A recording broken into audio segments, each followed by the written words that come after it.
All right. Good evening, everybody, Well, and welcome to another edition of Fire Up Michigan. And I'll tell you what, we got five Michigan people here, and the name of the episode is Michigan Interviewing Michigan, originating from Southern Florida, which is where I'm at. But when you're a hometown guy, a Michigan born and bred, that's what we have here. So, meanwhile, what a great show we have lined up tonight. And I like to try to do different things out here. And if it weren't for the ability to reach out to a guy by the name of Taylor Phillips, who wouldn't have been able to pull this thing off anyways. I met Taylor on LinkedIn, and I met a lot of good people on LinkedIn and have found a lot of good guests that way. And when I told Taylor about the idea, why don't we promote your show and you can promote ours, we were both intrigued by the idea, and that's what we've created here tonight. With that said, I want to introduce everybody here. Smoking Jeremy B, welcome back, my friend. Thank you. Glad to be back. George Eichhorn. Hi there. How are you? Good to be And the back. new guy on the block, Taylor Phillips. Taylor, welcome to the show. yes. And Thank you. All right. Pleasure to we be have here. Ed Smith. We got to acknowledge Ed Smith. Welcome, Ed. Glad to have you on. Thank you all very, very much, Scott. Pleasure to be joining all of you. All right, so let me give you an overview of what we're going to do tonight. Okay, we're going to give Taylor and Ed an opportunity to talk about their own podcasts. And what I also want to do is talk about our platform, the South Florida Tribune, and mention all of our shows and the origination of everything. And then we're going to go out there and let Taylor Phillips and Ed Smith talk about the top headlines tonight. So you're going to get a little bit of everything tonight. So we're going to talk about the Michigan Sports Truth, the South Florida Tribune, the shows, the online pub. And then, you know what? It's time to let Taylor and Ed show what they're all about. With that said, okay, I'll turn it over to you, Taylor. Why don't you give everybody an overview of what the Michigan Sports Truth is all about? All right. So, the Michigan Sports Truth podcast, what we do on here is reveal truth, statistics, research, and other news that regards our four Detroit professional sports teams and Michigan college teams, especially the Wolverines and the Spartans, whether fans like it or not, plus some inside information that the mainstream media doesn't want you to know. You can like our Facebook page at Michigan Sports Truth on Twitter and Instagram at Michigan_Truth, and on YouTube at the Michigan Sports Truth Podcast. Subscribe to our channel. Get everyone else, spread the word to everyone else. We reveal the truth, whether fans like it or not. And right now, we even critique media when they're wrong, right or wrong. Okay. Sounds Kind of like good. the It's Detroit all Sports about- Rag used to do it. Yeah, it's all about making sure any and all appropriate parties are held to the same standards and the same accountabilities as everyone else should be.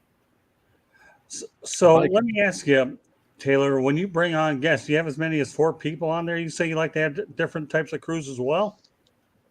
Well, I have as many as 3 co-hosts along with myself, Ed Smith, Frank Vasner, and Darren Weiss. So, Hi, Will. hey, W Vogs 18. That's Will Vogel. He's from one of the people we Carolina. are presented by, Sideline Sports. Nice to Right. see you, Will. Thank you. Yeah, he's out in Charlotte, North Carolina. But all right, continue on, Taylor. So Yeah, you say you have name some of the people that you have on Right there. now, the Milwaukee Bucks. Yeah, Frank Vasner and Darren Weiss are our other 2 co-hosts. We sometimes bring in guests such as Kyle Busch of the Healthy Scratch podcast, the Bushy and Bobo Show. Kyle Busch is an amazing Red Wings analyst on our show, and we use him. We use his research and homework on the Red Wings, especially. But also we have like special. We do the groundwork on the Lions and Pistons and Tigers and Wolverines and Spartans football and basketball teams. Those are Very the good. biggies. So that Yeah, Yes. I mean, it's good that you're able to. Kyle Busch is the genius in hockey. Oh, is he really? So you have, Yeah. do you have a lot of different guys on your platform that are specialists in a particular sport? Yeah, I would say, yeah, such yeah. as I would say yeah, our Kyle. guy Frank. Yeah, like I just said, Kyle Busch, Frank And I would Badger. say, Yeah, yeah, Frank, he knows a thing or two about hockey, Okay. knows a thing or two about MSU sports as well. So whenever we get him on, he provides a good take from the perspective of those who necessarily cheer for the green and white. Whereas myself, I tend to bring more things from perspective of a Michigan fan point of view. Okay. What about the Tigers and the Lions? Do you do much with them at all? Yeah, especially during the thick of the season, especially we just came out of with the Lions ending their regular season. Unfortunately, they didn't do enough to make the playoffs. But with the topics, the progress that we saw them make throughout the season, after starting 1-6 and then finishing by winning 8 of their last 10, we saw significant improvement. Not just from their head coach Dan Campbell, but also from their coordinators, seeing the development of the players that they've drafted, both from last year with Panay Sewell, Amon-Ra St. Brown, to this year, of course, with Aiden Hutchinson, Kirby Joseph, and Malcolm Rodriguez, among others. We're very proud and very happy with what we've seen with the progress, not just Dan Campbell, but also the GM, Brad Holmes. And we think, not just think, we believe this is the type of momentum that is going to carry this team into new grounds, new territory for next year. So this is so that way they can shed that identity of same old Lions and embrace the new identity of brand new Lions as they try to compete for, at the very least, the division title. Well, I want to get shirts made up. It's funny you said about the same old Lions. In my last synopsis, when I talked about them beating Green Bay and Lambeau, I said as they pulled out of Lambeau in the rearview mirror, they could see the SOL casket being lowered into the ground. It felt that way. It felt that way, especially when you consider. I want to get shirts made up that say NFL, and it'll say New Effing Lions. Clever. Well, I got to tell you, we're getting a little activity in the chat room. This is a beautiful thing, right, Taylor? Right, Ed? So, Yeah, Jennifer absolutely. says We like hello, this. gentlemen. Yes, sir. Hello, Jennifer. Hey, Jen. Hi, Jen. Good evening very much to you. And Will is chiming in again. Scott, with another comment or two. right, yeah, I'll actually put it up there so that people can just look at it. Sure. Go ahead. Even though, well, go ahead and look at it. And for those that are actually listening, even though I'm a Panthers fan, I've always said on this show this Lions team will be going. So you know what? Yeah, Absolutely, and I can agree with that because, like I mentioned before, it seems that they have the formation pieces in place. Whether it be their having the belief in their head coach Dan Campbell, which frankly, you can take away, the clickbaits of the whole kneecaps press conference. When you look at each and every player up and down this roster, you can tell they fully believe and firmly believe in what this head coach stands for and are willing to go through a wall with him. When you get that aspect done, you've already done half your job as a head coach, as far as I'm concerned. Wait till they hear what my podcast is called. Well, let me go ahead and mention a couple of other things here before we move on to the South Florida Tribune part, and then we're going to put Taylor and we're going to put Ed to work a little bit. So stay tuned, folks. I have a feeling we're at the making of a dandy. Just so you know, Fire Up Michigan can be heard on iHeartRadio, Apple, Spotify, Google, or wherever you get your podcasts. And I'll only mention N4, but there's a lot more. Please hit the red subscribe button on YouTube. South Florida Tribune. We're striving to get 1,000 subscribers and then some. So with that said, before I get to the South Florida Tribune part, I want to get everybody's reaction to the passing of Chris Ford. I know that it was unfortunate. George and I had an opportunity to see Chris Ford play. I'm going to lead off with you, and then I'm going to go around in backwards order. Go ahead, George. Give us a reaction of Chris Ford's passing. Well, a lot of people don't know this, but I was the founder of the Detroit Pistons fan club. So back in the days of Cobo Arena under Coach Ray Scott, and I relate back to the Pistons when I was a teenager.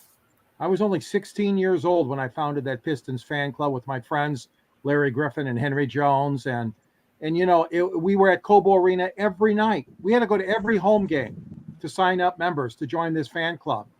Now, mind you, folks, this is when they drew like 7,000 if they were lucky at Cobo Arena. And then Ray Scott came in, and Coach Ray Scott, God bless him, he's in his 80s now. And Scott, I'll make sure we get him on one of our shows, Fire Up Michigan. We'll get Ray Scott on as a guest. Ray is a tremendous man. He was dealt a terrible hand when they fired him and replaced him with Herbie Brown. But that being aside, Chris Ford was part of that mix. You see, you had Dave Bing and you had Bob Lanier. You had Chris Ford and John Mengelt. And, later on, Kevin Porter came. I mean, you had a lot of good Pistons back then, and they had a very intense rivalry, as you and I remember, Scott, with the Chicago Bulls. It was an intense rivalry. They met each other in the playoffs a couple of times. Long before Michael Jordan and Isaiah Thomas, it was Bob Love and Bob Lanier and, Boerwinkle and Chet Walker and Dave Bing and, Chris Ford. And, Chris was just a gutsy ball player. He was a heads-up player. He was a smart player. And, he was a real good Detroit Piston and a real fan favorite at the time, Scott. Yeah, I want to also point out before I turn it over to Ed that in the last 2 episodes of Basket Bros, we've talked about Dave being on there. And yesterday we had Chris Ford. And, what's so neat about the Basket Bros show is it kind of goes into our situation where George and I covered basketball when it was really good. And I know that we had a fine crew yesterday talk about Chris Ford. And also we did something pretty good about Dave Bing. And I mentioned John Mellencamp. With that said, I'm going to turn it over to Ed Smith, okay? Give us your take on Chris Ford. Well, in terms of Chris Ford with his impact, what he brought to the game of basketball, it is worth noting that he was the very first person to make what is considered nowadays the three-point basket. It was unknown of at the time of when he did complete this, but after the fact, it was established of what he was. But it was more than that. Whether it be his contributions with the Celtics, both as a player, helping them win a championship in the 80s, or as a coach in the 90s, Chris Ford brought that impact. And, while I never had a chance to know of him or meet him, I could tell through these stories and hearing George from your account as well. He was seen to be a very remarkable person and a great human being to be around with. And my condolences obviously goes to his friends, his family, and everyone else that he had met along the way. And I'm sure this is a tough time for them as well. So condolences and rest in peace to Chris Ford. Well said, Ed. And I got to tell you, the impact, now he had only a good impact on the Pistons, but what he did with the Boston Celtics, my goodness. Guy went on to be a pretty good coach. And, of course, anytime you get to play for the Celtics, not the worst thing in the world, right, Taylor Phillips? Also, a quick note, Sure. Scott, pardon the brief interruption. Oh, that's okay. When you mentioned the days of when it was talked about the days before Isaiah and Jordan and all of that, when Chris Ford I believe he was traded from the Pistons to the Celtics. That was in the 78-79 season, I believe. That was a couple years before the Pistons had selected Isaiah Thomas in the NBA draft. So that was still a transition era where the Pistons, they didn't really find the nucleus of the core that had become their identity as the bad boys yet. Obviously, I think Trader Jack McCloskey, the GM, was already there at that time. But until they started getting the ball rolling, getting Isaiah, getting Lambeer, hiring Chuck Daly, that's when the pieces started becoming together. But the preamble to that was in the days of Chuck Ford and Dave Bing, as was previously mentioned. Well, and not only that, you make a great point, Ed. Yeah, Scotty Robertson did the dirty work for Chuck Daly to finish the job. It's not uncommon for coaches to do the dirty work. Their successor comes in and does well. So at this point, I'm going to turn it over to Taylor Phillips, okay? And give me your perspective on Chris Ford, Taylor. Chris Ford, oh, man, I have to apologize. I've never actually heard of him per se. Okay. Well, good. You're getting an education on Chris Ford. Okay, he's not related to the people that sell cars, by the way. Do you know that? Right. Kind of figured that. True. Right. But get the obvious joke out the way. I had no choice. Come on, Ed. I know. Teed up for you. Yep. Mm-hmm. So, you want to add anything? It's 83. Well, I want to bump the subject. It's 83-55. Bucks leading the Milwaukee Bucks leading the Pistons. The third quarter has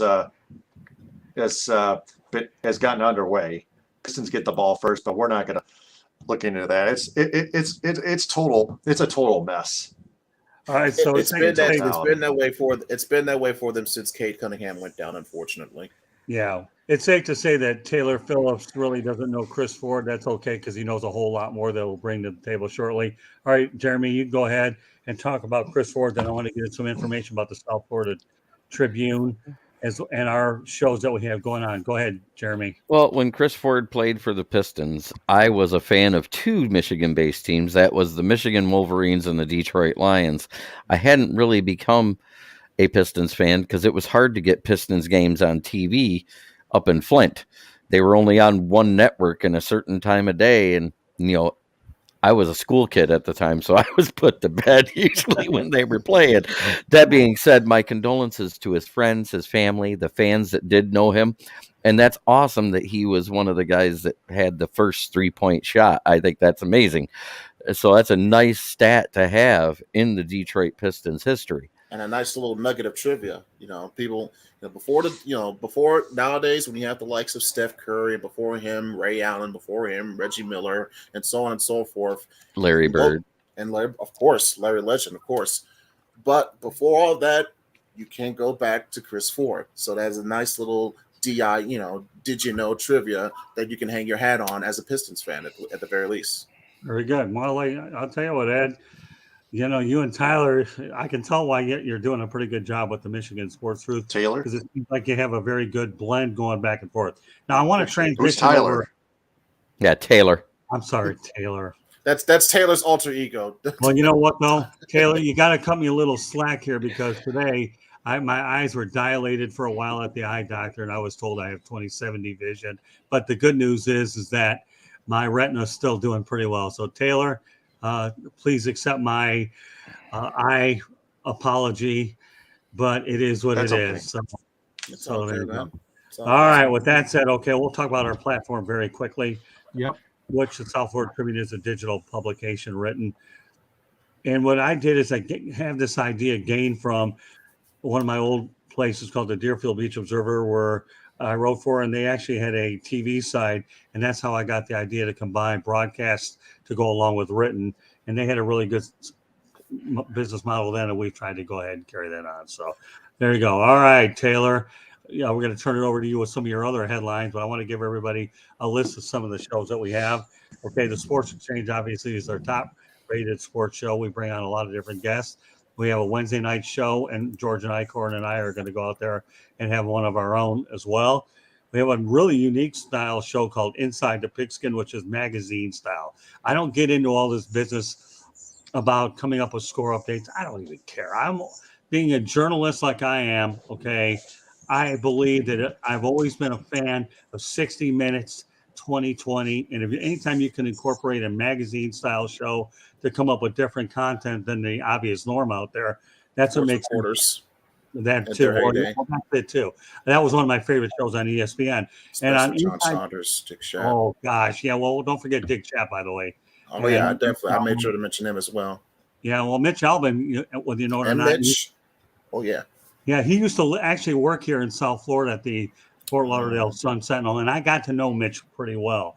But Melfar Jr. is actually one of the co-hosts on the show, the son of Melfar Sr. Thought I heard that. That name sounded familiar. Listen, Ed, play your cards right, my friend. You're going to find up on Inside the Pigskin faster you can snap your finger, buddy. So let me go over the other shows as well. 108 Stitches Baseball Talk Hall has to do with a magazine-style format. No Limits will be mainly an interview type of show, a one-on-one where I like to go ahead and talk to people. I actually did a great one yesterday up in Daytona Beach with a guy by the name of Graham Goodwin, who's a auto racing guy, endurance king like you've ever seen. That'll be released later in the week. The South Florida Tribune podcast, where a lot of businesses have an opportunity to go out there and buy airtime to promote their businesses. We do that. Everybody always talks about revenue, how you get it in here. And then, of course, we have the Fire Up shows, where we have a Fire Up show in general. One of my co-hosts on there is Mark Mancini, but I also allow other people from other markets to come on where I may specialize it for a different sport. So it's one of those types of We've shows. heard of where you Mark have- Mancini. We've worked with him in the past before. Yes, we Oh, have. have you? Yes, we have actually. Yes. Yeah, I work with Mark Mancini too, and that guy's due to come on tomorrow night. Yeah, Mark's one of those guys that I have a lot of fun bringing him on. He's probably the most candid individual on the planet, And when he gets on my nerves, he becomes a first-class pinata that takes every bit and loves to keep coming back for more. And Mark, I only say that because out of mutual respect and brotherhood. So, but he already knows that. So it's like, the two of us guys in our 60s, George has worked with him. So yeah, Mark Mancini comes on that show, and I work with him on Sports Talk Saturday with Bruce Kessinger. So listen, I line up with a lot of people. Is what I do. So we have that one, and of course, Fire Up Michigan, Florida, and Wisconsin regional shows. And the Real and the Rare is another human interest type of show that we have on here. And then coming up, we'll have Celebrity and Journalists in February in conjunction with Sideline Sports and JB Ellis. So these are some of the things that we have working on. Again, it takes a while when you produce them, and you want to time them, and you don't want to oversaturate them as well. You try to pinpoint your times when you want to put these shows on the air. And my goal here is to make sure I provide the best talent I can, whether it's with Sideline, whether it's Mancini, or a lot of my own is homegrown talent too. I'm telling you, and that's the key to building an operation is you have people that you find through social media, whether it's LinkedIn, Twitter, Facebook, and then you continue to build relationships there. And one thing I like to do with the South Florida Tribune is I have a lot of good media distribution partners. Believe it or not, the Michigan Wolverines send us material. And the reason why I added them is because there's a lot of transplanted Michigan Wolverine fans all over the country, and I have ties to them there. So Michigan, that alumnus knows how to travel and knows how to spread. So that's like one of the most, that's a high caliber, high key fan base to do a demographic based on. Absolutely. Well, and not only that, here locally in Florida, I have the Miami Hurricanes, Florida Gators, and Florida State Seminoles. That I hotbed. the South Florida Bulls, FAU. Oh yeah, trust me, I know about the days about the U. So, well, I'm working with them again. I used to work with them back with Howard Schnellenberger back in the day as well. But yeah, don't worry, Mark. We definitely talk it up, boys. Words of wisdom coming from somebody that isn't shy in his own right. You don't have to worry about it. I had all day to prepare for this show. Yesterday, my voice got to work out all over the Daytona International Speedway. So, what I'm trying to say is we have a show for everyone, sports and non-related sports. And the only way that you're going to make it in this business, Taylor, and yes, Taylor, it is Taylor, okay, whether you're watching that one-sided affair, okay. But the reality is you can't be a one-trick pony. You just can't do it. And if you are, you're going to miss out on a lot of good advertiser sponsors. And that's the one thing we've worked really hard. All right. We got to give Will Vogel his due. After all, he's paying attention. But don't expect me to read them. Well, maybe I better because we got audio too. George Scott, me and others have helped me a lot along the way become better on shows. You know what? Well, I can tell. Well, obviously the guy knows what he's doing, and he's a first-class researcher. That's where I'll go with Mr. Vogel. But with that said, at least he's keeping himself visible throughout the show. But Taylor, Taylor. I guarantee you I will have that name memorized because there's a city called Taylor, Michigan. Okay, right? Mm-hmm. Yep. And there is, yep. And I used to date a redhead from Taylor. Did you really? Yeah. Well, I got news there you for go. you. I got cities named it for me out in Arizona. One is Bullhead City, Arizona, because that's what people think I am anyways. And if that isn't good enough, what about Scottsdale? And I've dated a couple redheads named Taylor. But that's another story. I used to have a boss named Taylor, and that's another story for another day. With a name like George, how can you be against Georgetown University? Oh yeah. Yeah. And you know what? My biggest John name, Thompson. And my biggest thing about my namesake, Scott, they have Scott tells I haven't gotten a residual on any of them. It's in the eyes of Gomer Pyle. Shame, shame, shame. Then again, I'd probably have to cut it up with 9 million Scott. Unfortunately, as much are you able to breathe with all this insanity that I'm bringing here while Ed is laughing so hard? Jeremy's Scott. I love to say, Scott, I popped a little bit because you said the name Gomer Pyle. Well, I appreciate it. I understand that's a reference to Hogan's Heroes. I can't help but think of Full Metal Jacket whenever I hear the name Gomer Pyle. Who? Private Pyle? Yeah. Full Metal Jacket. Gunnery Sergeant Harmon in the Immortal Wars of Gunnery Sergeant Harmon, R. Lee Ermey. Yeah, don't play with TV trivia with me, okay? Gomer Pyle had nothing to do with Hogan's Heroes. I know. Trust me. That was the late Bob Crane show. Exactly. Exactly. Gomer, Gomer. Gomer, Golly. Gomer was a Oh, yeah. spinoff from the Andy Griffith Show. Yep. Okay. Well, Jeremy, There you go. do a I good knew it was- Gomer Pyle golly, man. Hey, you and your trivia, but I knew it was around from that era of shows. Yeah, per se. Andy Griffith. Andy Griffith Show, which became- appeared as a car mechanic on Andy Griffith for Yeah. many episodes. Which Oh, when well, he left the yeah, show, yeah. it became Mayberry RFD. That's true Mm-hmm. with Ken Berry. Yep. Right. Yeah, And but then- I watched a lot of those reruns there with Gomer Pyle, Hogan's Heroes, Andy Griffith. Hey, listen, I hate to say this, okay? And I want everybody to correct me if I'm wrong, okay? Because I've been wrong before and I'll be wrong again. But nobody's going to sit here and tell me that when we grew up watching shows a whole lot better what they put up there nowadays, right? TV back then was awfully good. There's a lot of short attention span theater because the Yeah, commercials have yeah. gotten longer and the shows have gotten shorter. Back when we watched shows, you got 26 minutes of programming in 30 minutes yeah. with only like 4 minutes of commercials. Now you get 14 minutes of shows and 16 minutes of commercials in 30 minutes. It's crazy. Yeah. Yeah, well, Like, you know It's what? the way it is nowadays. I've Well, really enjoyed. There's a couple more I've really enjoyed lately, Scott and guys. It's The Odd Couple. What a great show with Jack Klugman and Tony Randall, and Get Smart with Maxwell Smart and Agent 99 Barbara Feldon and Don. What's his name? Get Smart. Yeah, Don Sutton. Don Adams. Don Adams. Okay, I knew it wasn't. I wanted to say Mattingly because I was thinking baseball all of a sudden.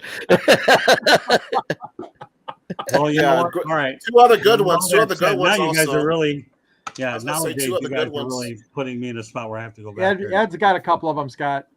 Yeah, you just, know what, just, Ed? just, All right, Ed. Here, okay. And there was That'll Gilligan's Island. And Just two. The Green Hornet and the Mod Squad for me. Oh, Especially Mod yeah. Squad. Yeah, but you know what? Ed makes a great reference about my neck of the woods. Of course, he's a Michigan guy. What would I expect out of him anyway? Yeah, Deerfield Beach, the hometown of former Wolverine Denard Robinson, I believe. Yes, No, sir. you don't Shoelace. believe it is. Okay, and I had a chance to interview Denard Robinson when he was with the Jacksonville Jaguars as well. who had his own slot on his team depth chart as offensive weapon. Fun fact: if the Jacksonville Jaguars had not drafted him, I believe the next team in front of him would have, and it would have been the Detroit Lions. That's from a report I had read years ago, and I believe one of the newspapers that the Lions were on. They had Denard on their board, and Jacksonville snacked him up right before them. Oh, I believe you. Yeah, well, once upon a time, the Lions had a shot at Anthony Carter. We know how that worked out. He went with the Michigan Panthers, so go figure. Yeah. All right, well, That's okay. That's okay. We got Hutchinson now, so it all worked out. Oh, We got yeah. Hutchinson. Hey, listen. Don't forget Desmond Howard had a short stint too. That was then. This is Yes. now. But Ed, let me tell you this, okay? I'll never forget when I was at the Jacksonville Jaguars last game against the Colts last year, how, you know, I thought they were going to snap up Aiden Hutchinson, but they fell in love with the kid Trayvon Walker out of Georgia. So what you had there, Ed, was technically that SEC connection, Georgia. Of course, by the way, it didn't hurt that they see him 2 or 3 times when the Gators take on Georgia there. So they had the ability at TIAA Bank Stadium to get familiar. Sure. So when Aiden Hutchinson dropped down to number 2, and the Lions probably Which, by the way, I could say one reason why Hutchinson probably fell down to the Lions was, let's not forget, the GM for the Jags. His name is Trent Baalke. Trent Baalke had a very bad falling out with Jim Harbaugh when they were at the San Francisco 49ers. So you don't put it past Baalke to not let that petty grudge against Harbaugh go to pass on drafting his player Hutchinson, of course, Trayvon Walker. And you also, also- Shadid Khan, the owner, Shad Khan, he wanted Hutchinson. Yeah, he did. But who turns in the card? The GM. So the GM won and got his man in Trayvon Walker. But I will say the same thing I say every time they make a reach like that. Crapsonville does Crapsonville things.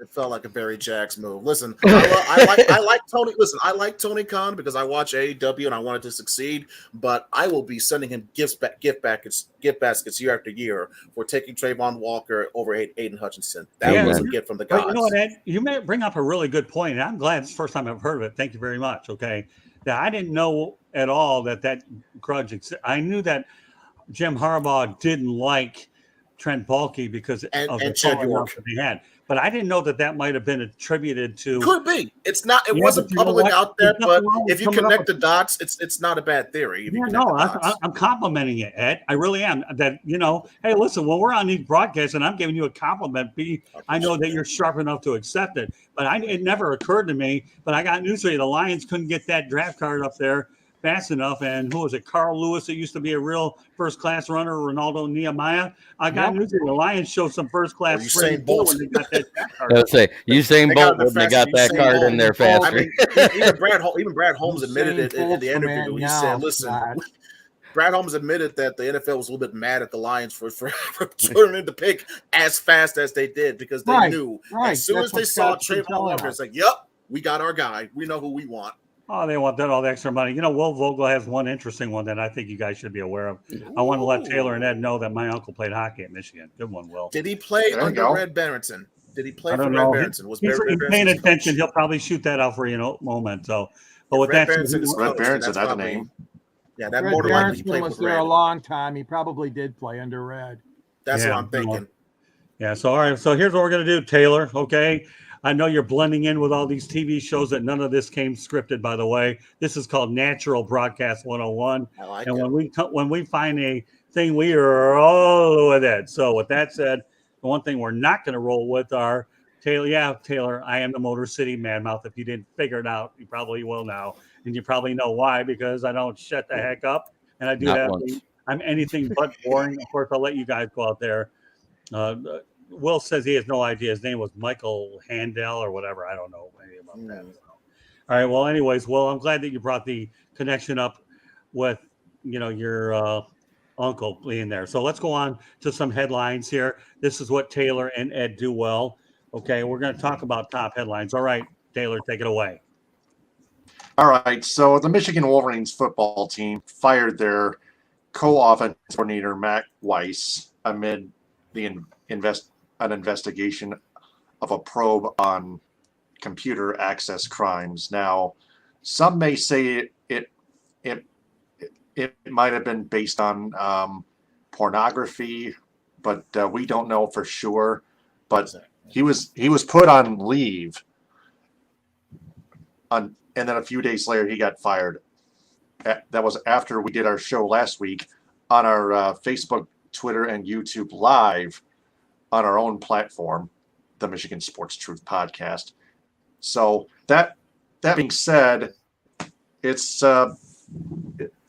we just need to find some inside information as best we can. Well, at the moment, in terms of the details as to what led to how severe it was, about what the specific crime or incident was that took place regarding the computer access, we know it took place in Schembechler Hall in late December when the team was getting ready to face TCU in the Fiesta Bowl. We know it revolves around unauthorized access made either by Weiss, by Weiss, or by someone on his behalf in regards to using public computers. I believe in regards to emails as well. So we do know that it involves emails of some kind, some variety. What we know after that, it's still yet to be determined. There's still an active, ongoing police investigation, but that is the crux. That is the up-to-date detail of the information that we know regarding this situation. And like we said, he has been let go from his job. He stated it that he he enjoyed his time in Ann Arbor, and that he's looking to putting this matter behind him and focusing on what he does best. If that's the case, more power to him, and I hope that nothing severe comes of this investigation. But you have to think there's got to be some type of reasoning as to why it went from computer access crime to fired from the offensive coordinator spot at the University of Michigan within just like that. Now, as more details fall in, I think we'll be able to connect the dots better in that regard. But in that case, that being said, we can mention of how, when you think about all potential coaching changes, whether it be on the staff or right at the top with Jim Harbaugh for the second year in a row, as we seem to be constantly seeing nowadays with NFL rumors and Jim Harbaugh. But this, in terms of likely roles within the coaching staff to change for Michigan this upcoming offseason, this felt like one of the more expendable, the more likely to change, because we went through the matter of replacing Josh Gaddis not too long ago with Matt Weiss. Now we have him. He was also not just the quarterbacks coach, but he was also the co-offensive coordinator with Sharoni Moore.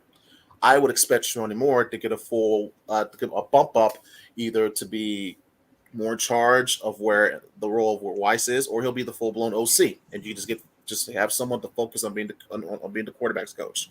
Now, that being said, that will be a question as to whether or not will this have an effect on play calling, the passing game in general, the development of JJ McCarthy, and what can he do in terms of getting better as a player, and the wide receiver core as well, because we do have a couple players leaving, Ronnie Bell being among them, the senior leader, but they do have some guys coming back as well.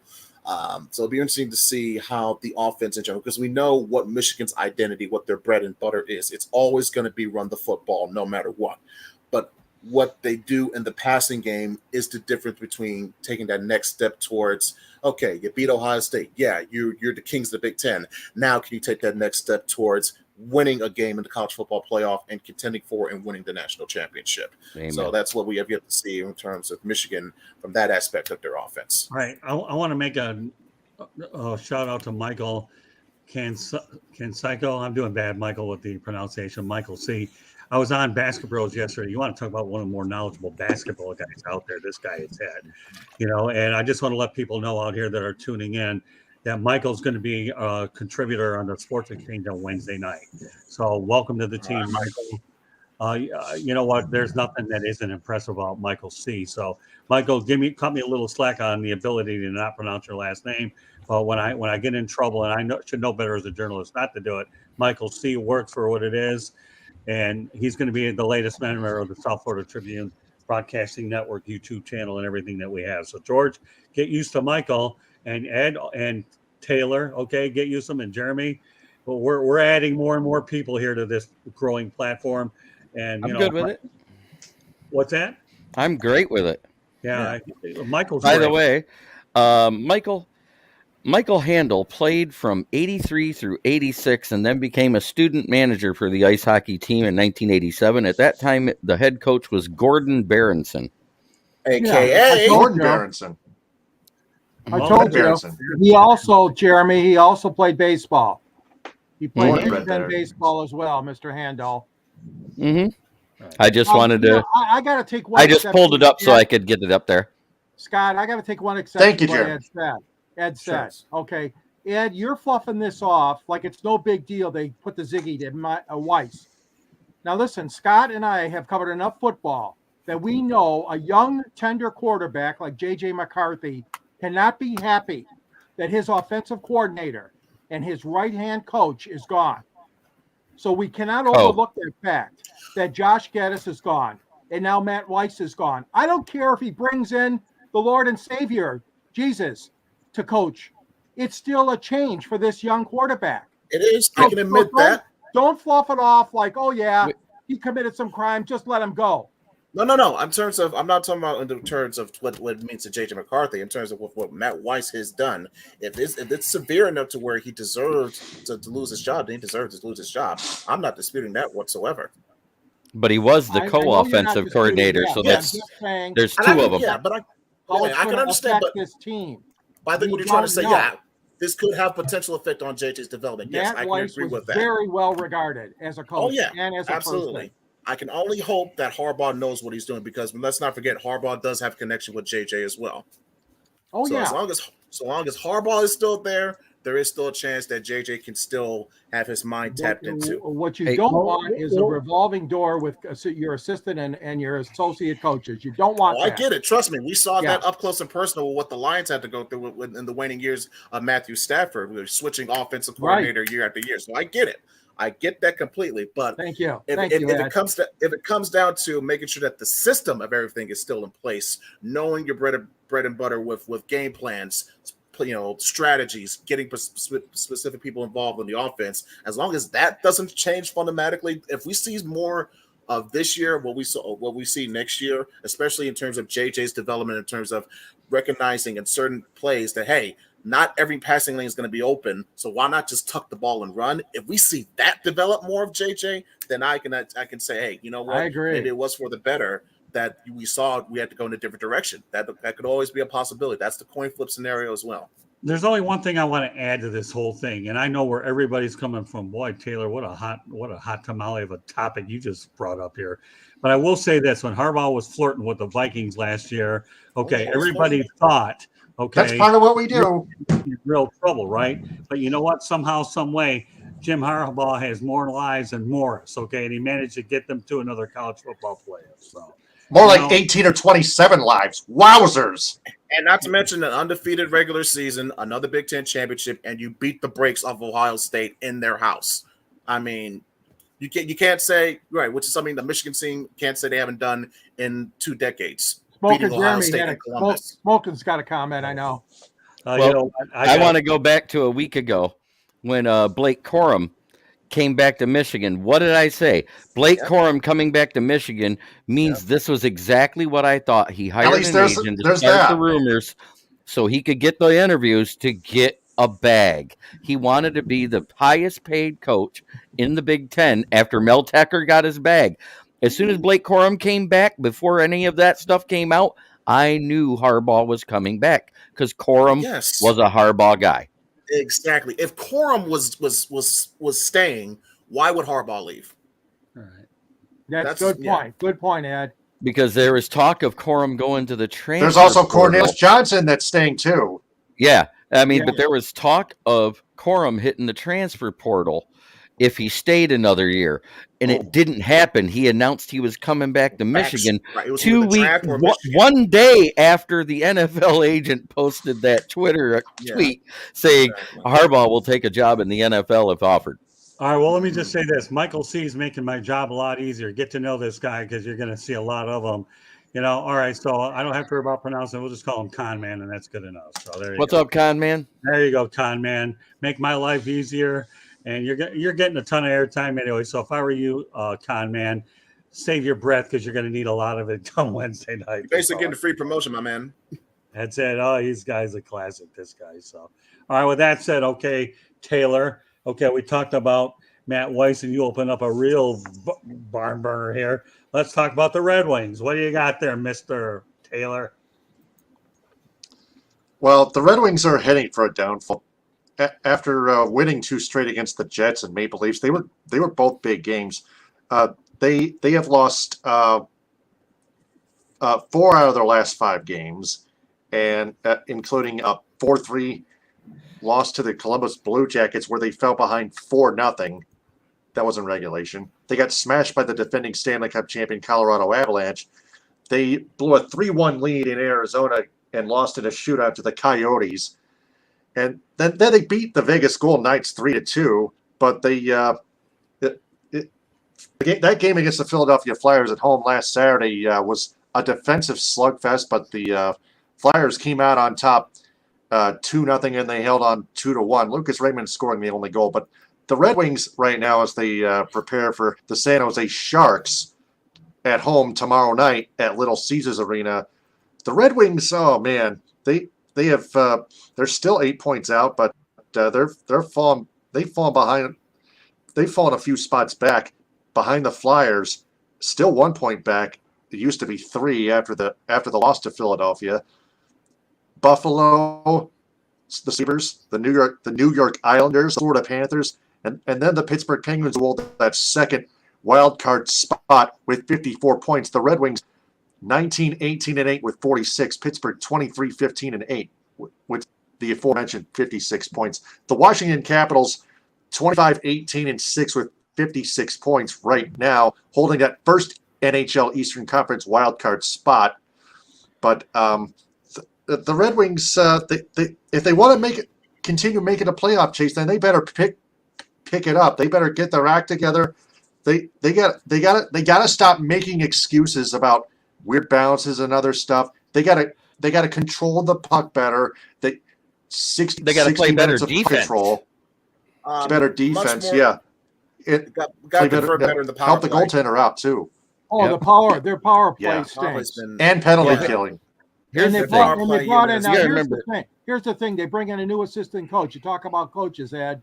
They bring in a new assistant coach to do the power play this year for the Red Wings, and it's still It's been a one of specialty. the worst. Still bad. Still bad. Right. You know, I the don't know if one- that's on the coaching one or if that's thing- on the players, but it's I still don't know if bad. you You got to guys have fix it. talked about this on your show, Taylor. The one thing that bothers me is the way they are letting their captain, Dylan Larkin, out to dry. They will not give that man a contract extension right now. They will not negotiate with him. I have a feeling Stevie is going to get rid of Larkin, but don't tell me that doesn't affect some of these players because he is very well liked in the locker room, Dylan Larkin. And I I'm not believe trying that, to George. I'm not trying to pinpoint Yeah. everything on that. I Right. believe that, George, about Dylan My only Larkin's cons- likability and what he brings to the locker room, to the team. But Yeah. I will say that Eisenman, I don't think Eisenman is going to be on that is that type of mind to think of like, oh, I don't know, he has uncertainty about Dylan Larkin. No. There's no question of what Dylan Larkin is, what he brings to the team, and where he wants to be. I think I just read an article today from M Live that says that both parties in agreement in terms of the number of years for the new contract, which is 8 the years. money. They both, it's the money that they're separated on. Larkin's camp, they want I would $9 not million. give him 8 years. That's crazy. Larkin's, I know, I understand, but here's the thing: Larkin's camp, they want $9 million a year or more. Eisman is suggesting $8 million. I think if you can find a way to find a middle ground, a fair common ground, let's say 8.5, 8.7, 8.8, with a couple incentives tagged on, that could be, in my opinion, a halfway happy deal to get something done where both sides can be satisfied. Now, in Dylan Larkin's case, listen, for Dylan Larkin to be for his camp to be saying, "Oh, we want $9 million, amongst the average salary per year," I would be more sympathetic to that if Larkin was scoring more goals. I know that's not his play style. That's not who he is. He's more of a playmaker. I understand that. But if you're going to be asking for that type of money, you got to be putting up those kind of stats. You got to be putting up 35, 40 goals per season averages. Yeah. And he has not been doing that. I agree. And there's an upcoming free agent this upcoming summer, Bo Hovaroff, I believe.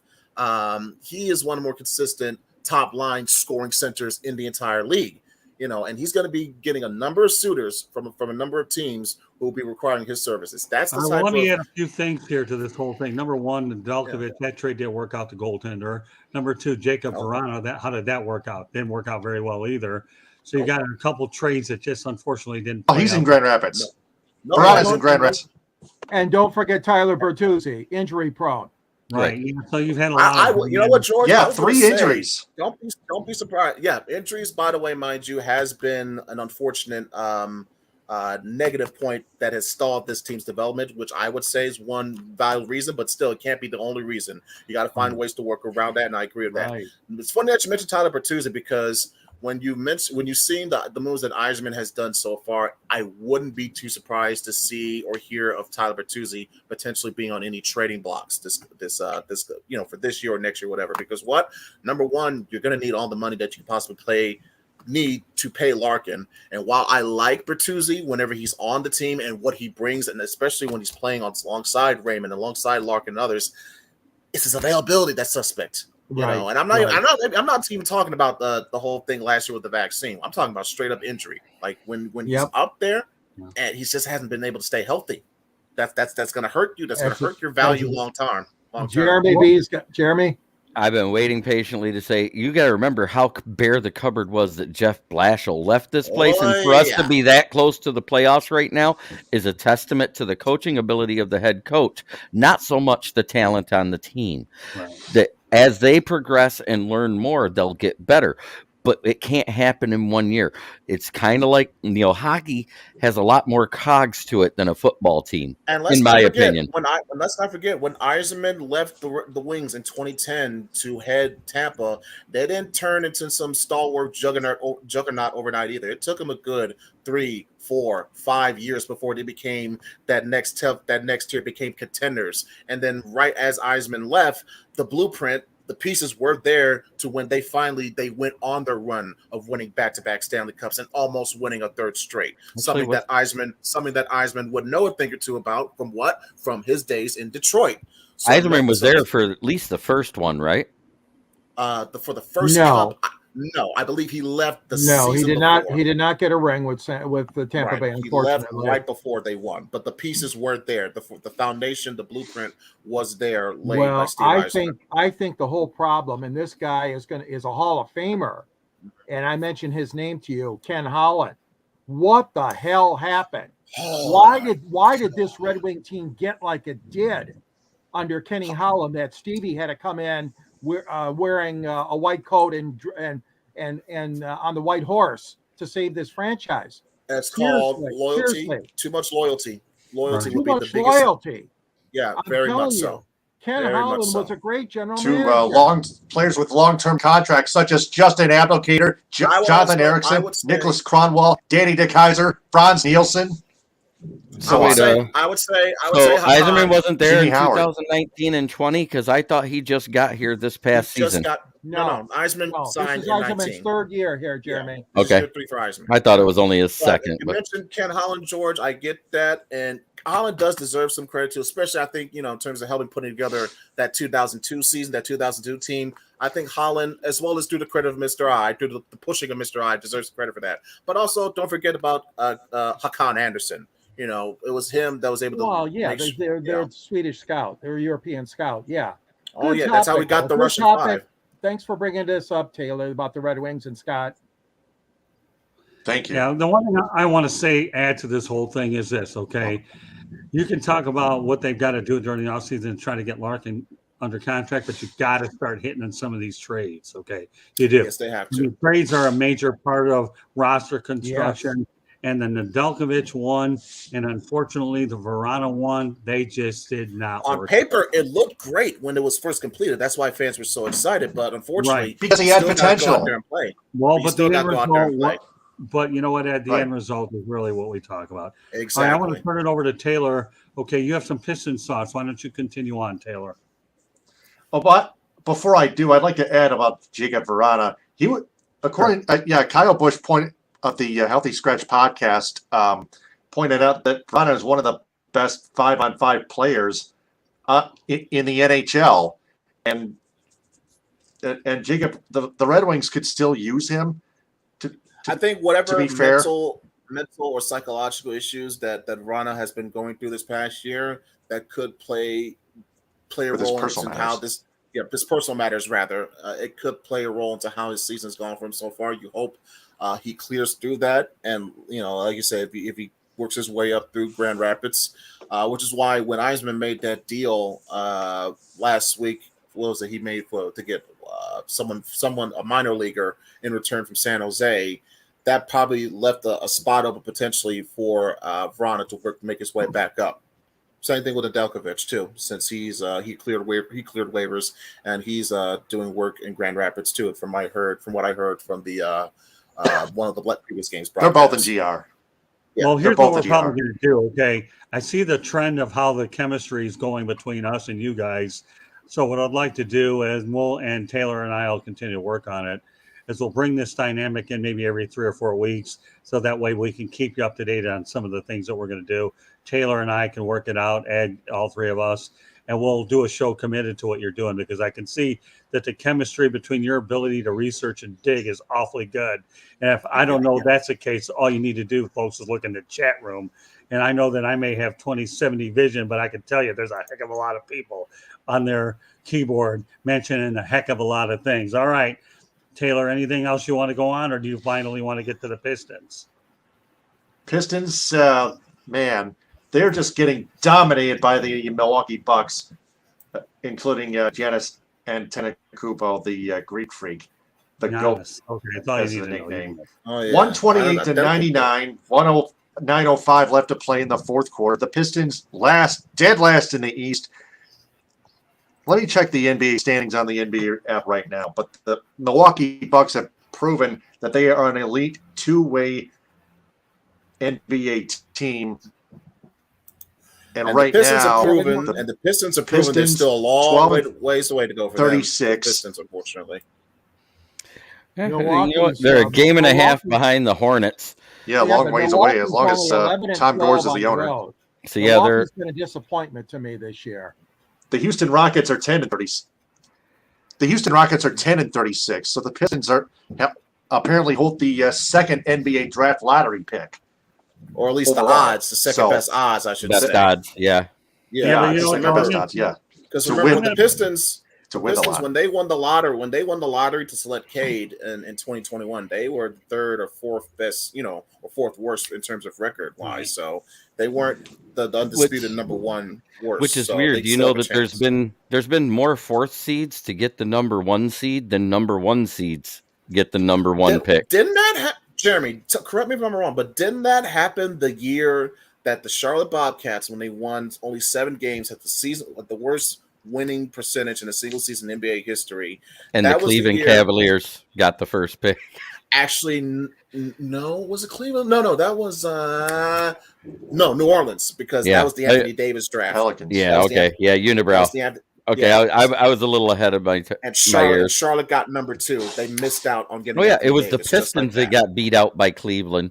Pistons in New York because they were the 1 and 2 seed. The Knicks.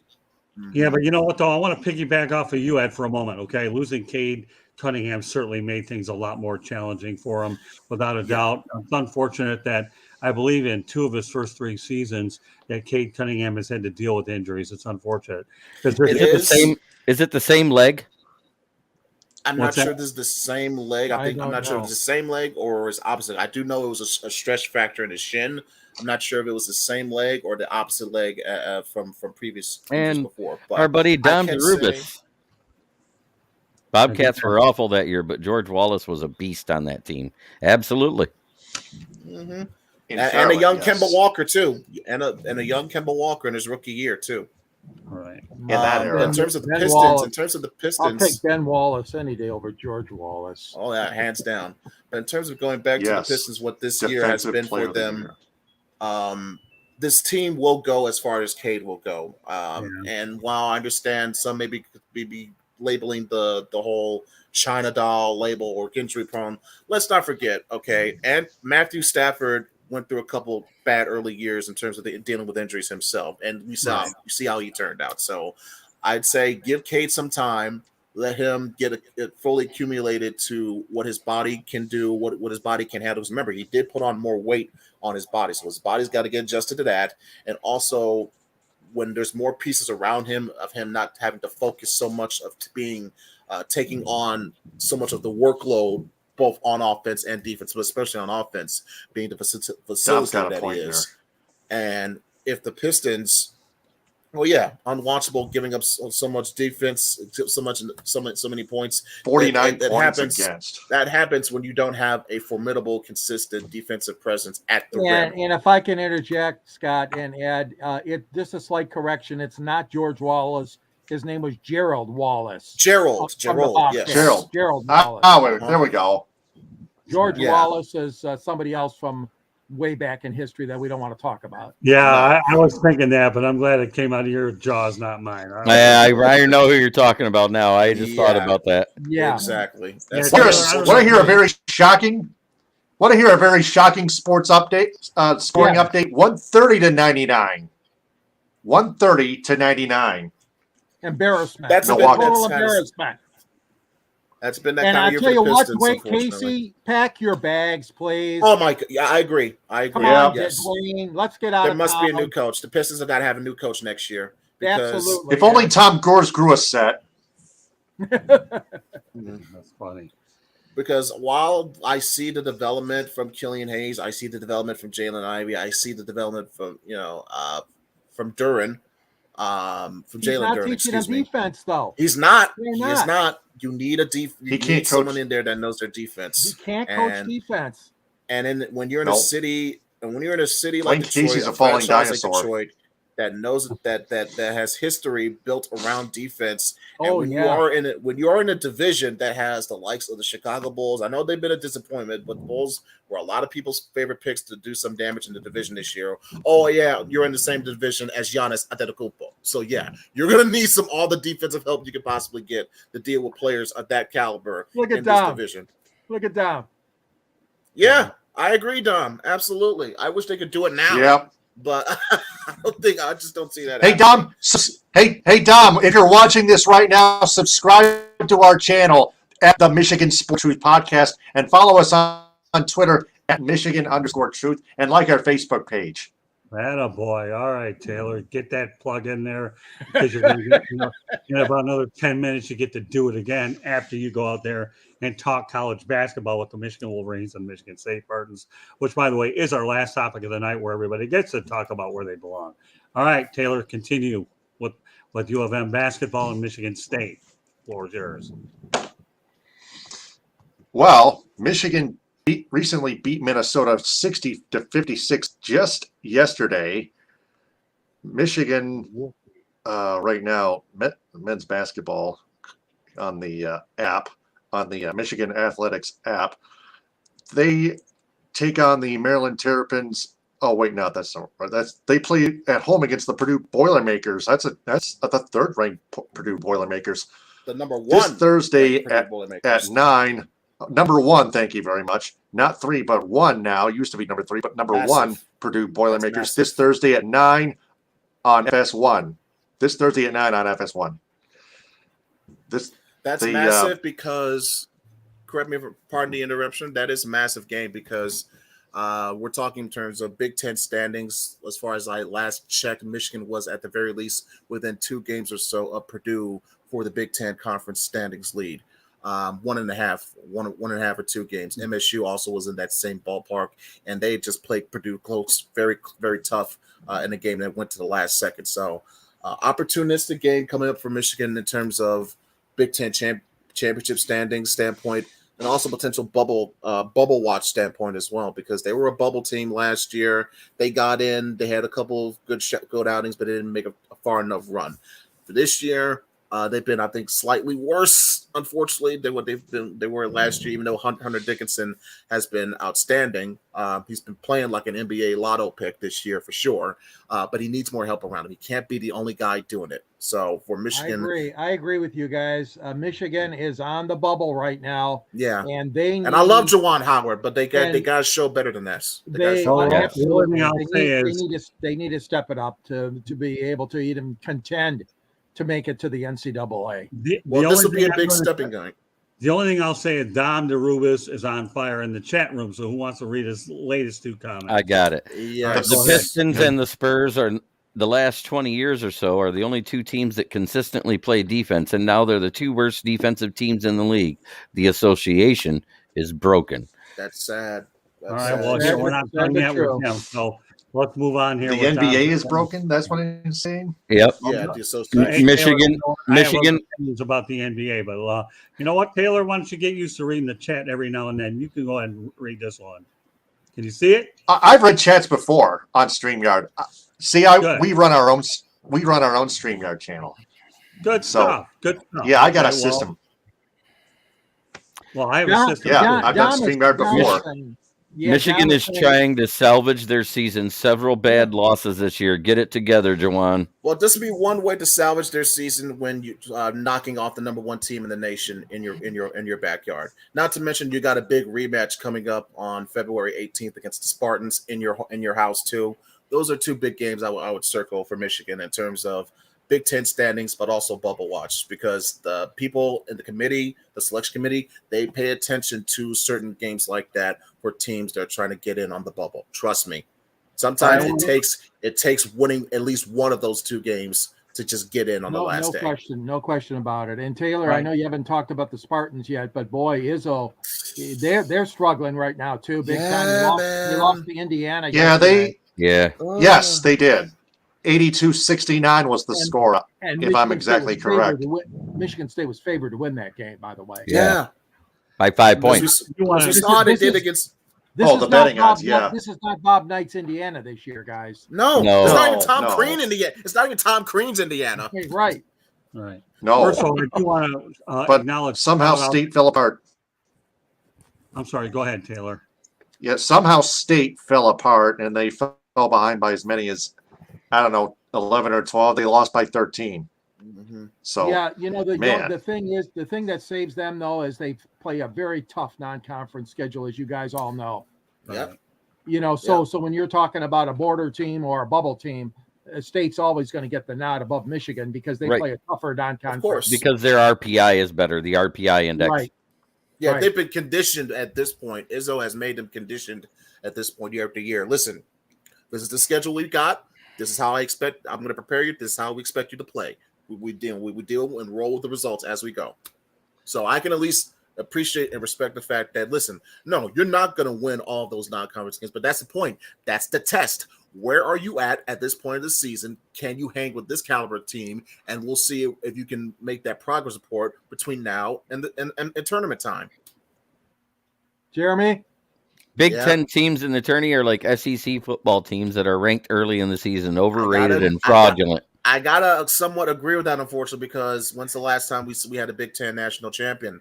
Granted, I know Michigan's gotten razor close the past couple of years, especially in the last couple of years with John Beilein, but they didn't break that glass ceiling. The last team to win the national title from the Big Ten Conference, I believe, is still the Michigan State Spartans from 2000. Yeah, Which is, by the way, Izzo's only national championship. Oh, I know, yeah. I know Izzo's a legend and everything, and 2000. he deserves his flowers, but people deify him too much. With the Flintstones. Yes, Yeah. they deify Izzo too much. Same way they did with Bo in Michigan football. Listen, I'm a Michigan And fan, Lloyd Carr. but I can be a reasonable Michigan fan. Well, hey, at least Lloyd won a national title. You know what I'm saying? So people will say, "Oh, it was a half title. It was in a '97. I don't care. He went undefeated. He won all his games. He beat Ohio State, and he was the number 1 ranked team at the end of the season. Mhm. To me, and you won the Rose Bowl, okay, which is, by the way, Bo had his fair share of Rose Bowl losses, especially when he had a chance to win. Is that the year we played Texas? No. The 97 Rose Bowl or 98 Rose Bowl, Charles Woodson's Heisman year. That was against Ryan Lee for Washington State. You're thinking of the 2005 Rose Bowl with Texas against Vince Young, which by the way, that was the prologue to what Vince Young was going to do to USC the next year. You're right. Yeah, well, I mean, Dom also mentions the 89 Wolverines. He says, resting on his laurels. Ramil Robinson Lesser teams, with the free throw, which, by the way, that was how Scott Fisher got the job. Coach Fisher got the job full time because he brought in to coach the team as an emergency because the original coach had been fired or been replaced, or whatever. And that's when Bo had made that famous, or rather infamous decree that a Michigan man shall run this team. You're talking about Bill Frieder. Bill Frieder was let go. Right. Yeah. I want to point out a special thank you for everybody that's participated in the chat room tonight. We have a lot of good participation in our chat room. And I'm going to tell you tonight, I like it. It has been unbelievable. And of course, just, following up Fire Up Michigan, we have an episode of Fire Up Wisconsin later on tonight.